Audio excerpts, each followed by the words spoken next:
kesalahan dulu apa sih? Kesalahan dulu para pejabatnya sibuk terima duit. Dari pembebasan, udahlah dari izin segala macam. Nggak mikirin, ini orang digusur mau dikemanain. Saya mikirnya bukan itu hari ini. Saya berikan contoh. Di daerah Bekasi, di daerah Karawang, pertumbuhan rumah elitnya tinggi banget, luar biasa. Tapi di depan rumahnya, rumah kumuh, warung-warung kumuh berjejer. Dan itu dibiarkan, sampah bertumpuk. Saya tadi pagi ketemu Bupati Karawang, saya turunin alat berat, saya bersihkan seluruh bangunan itu. Kemudian setelah itu apa yang kita lakukan? Bupati Karawang sepakat, siapkan dana 40 juta per rumah, kita bangun rumah-rumah mereka, nggak boleh lagi di sini.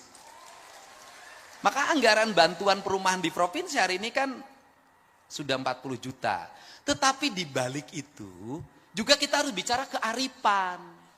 Ini ITB ahlinya. Kearifan bagaimana? Bangun rumah jangan dipaksain.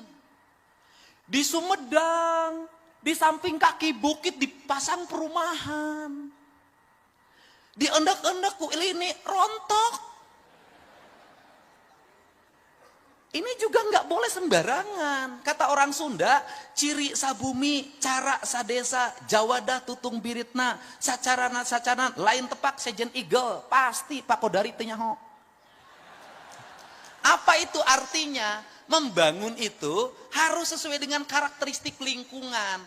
Tanah, air, udara, mataharinya. Saya ngomong itu yang disebut papat kalimat pancer. Sehingga kalau sudah dibangun itu harus pancer, dia kokoh. Nah, makanya dibagilah piranti, mana rumah untuk daerah pinggir pantai, mana daerah rumah pertengahan, mana rumah pegunungan. Maka di konsep provinsi hari ini kita lagi ngembangin rumah bambu. Di daerah-daerah yang seperti Sukabumi, Cianjur, Garut Selatan, Bandung Selatan, kemudian daerah Bandung Utara, itu nggak bisa lagi semua dipaksain tembok, semua harus disesuaikan dengan kontur lingkungannya. Untuk apa? Apalagi dengan ancaman Trans Lembang.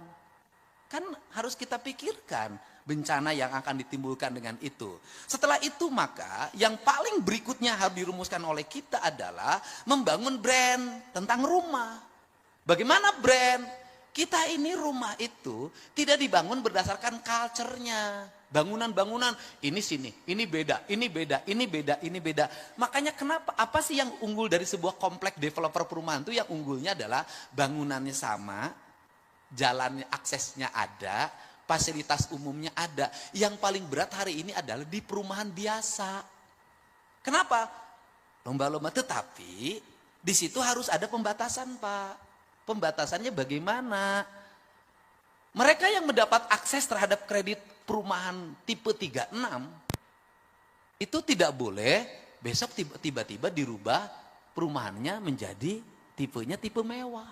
Kenapa? Ketika dia ngambil perumahan subsidi di situ 36, besoknya dia bangun 3 lantai di situ, maka dia sudah mengambil hak orang lain. Artinya akhirnya besoknya timbullah kecemburuan sosial. Yang ini tetap tidak berubah karena memang rumahnya peruntukan kelas menengah ke bawah. Tiba-tiba tetangganya rumahnya gede banget dan hebat banget. Itu konflik, bertengkar itu. Karena tidak ada satu perasaan dan satu tujuan. Nah, ini yang harus dibangun. Sehingga pada hari ini saya berharap nanti setelah sistem pengelolaan kur perumahan di Jawa Barat ini bisa menyerap 30% dari total kur perumahan nasional, maka implikasinya adalah akan lahir multiplier efek ekonomi. 1, toko bangunan akan laku. 2, sopir yang angkut bahan bangunan hidup. Yang ketiga, kuli bangunan hidup. Yang 4, mandor bangunan hidup. Tukang kayu hidup. Warung randa biasanya itu yang jualan di bank. Dan ini problemnya di sini, Bang Ara tuh saya tuh tahu problematika yang begini. Apa sih dari kelakuannya ini? Mohon maaf saudara-saudara banyak. Yang kelemahan dari pekerja bangunan itu adalah, kelemahannya adalah keterbukaan dan ketidakjujurannya agak dominan. Kenapa agak dominannya? Kontraktor ngerjain mandor, mandor ngerjain kuli. Yang paling korban tukang warung. Korban, Pak. Kan saya nanganin tiap minggu yang begini, Pak. Bagaimana? kontraktornya ngemplang, kemudian mandornya dikemplang. Karena mandornya dikemplang, mandornya ngemplang kuli. Kuli sekian bulan tidak dibayar. Kulinya pulang, tukang warung mati. Karena selama di kontraktor itu ke warungnya ngutang, Pak.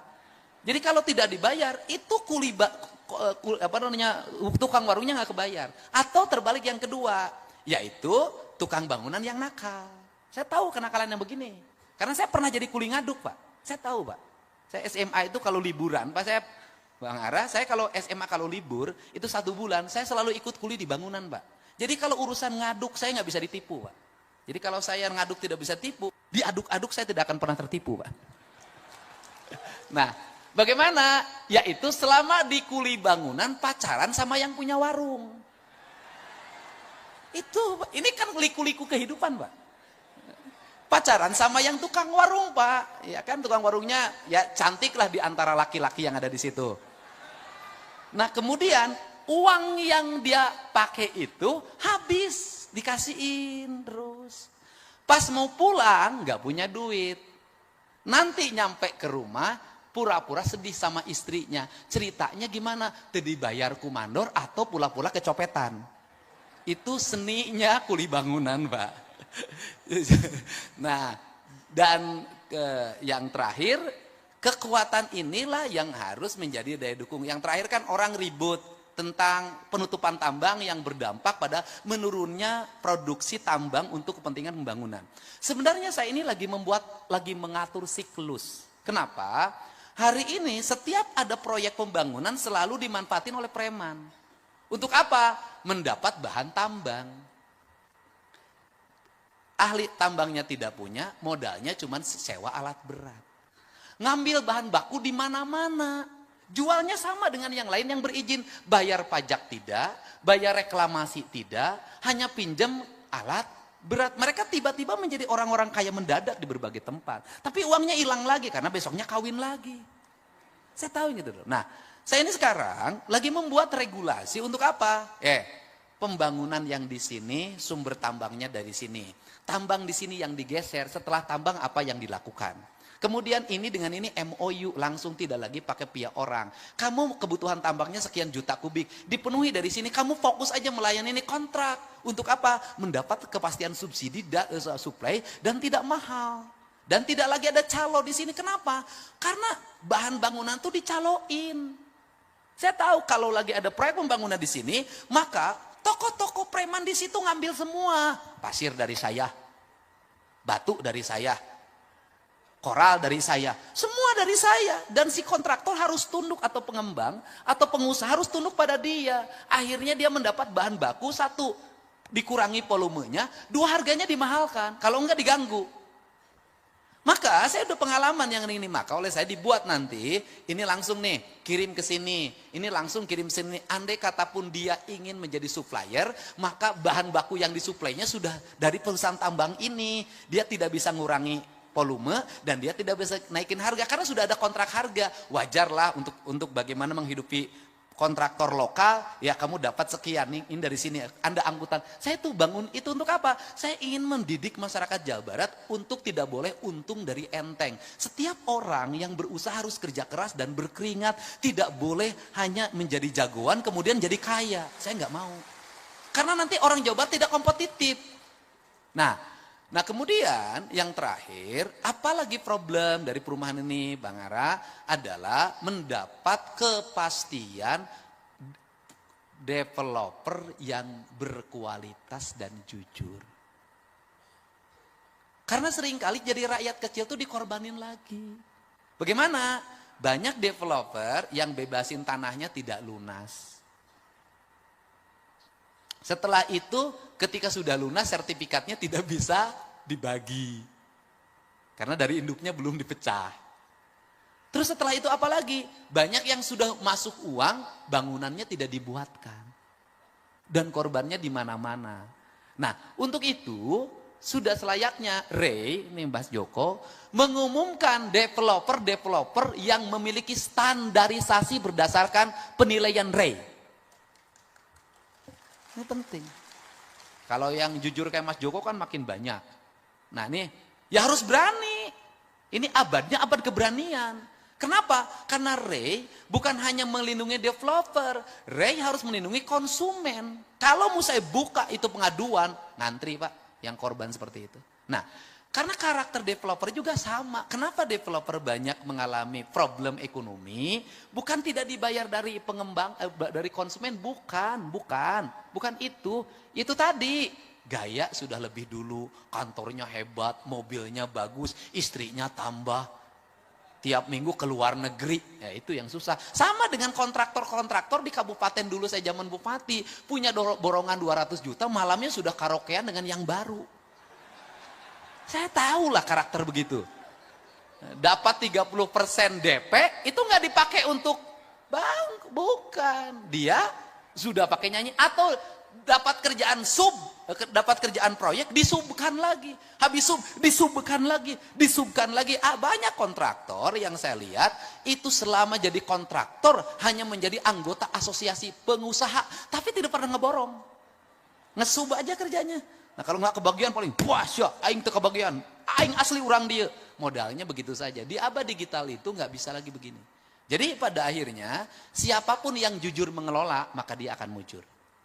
Developer jujur, sukses. Jadi menteri jujur, sukses. Jadi para bupati jujur, sukses. Minimal tidak bertengkar dengan istrinya. Jadi inilah yang menjadi harapan saya. Jadi ekosistem ekonomi perumahan itu adalah siklus ekonomi perumahan yang berjalan semua orang. Dan yang terakhir adalah kehati-hatian dalam penataan ruang. Kenapa?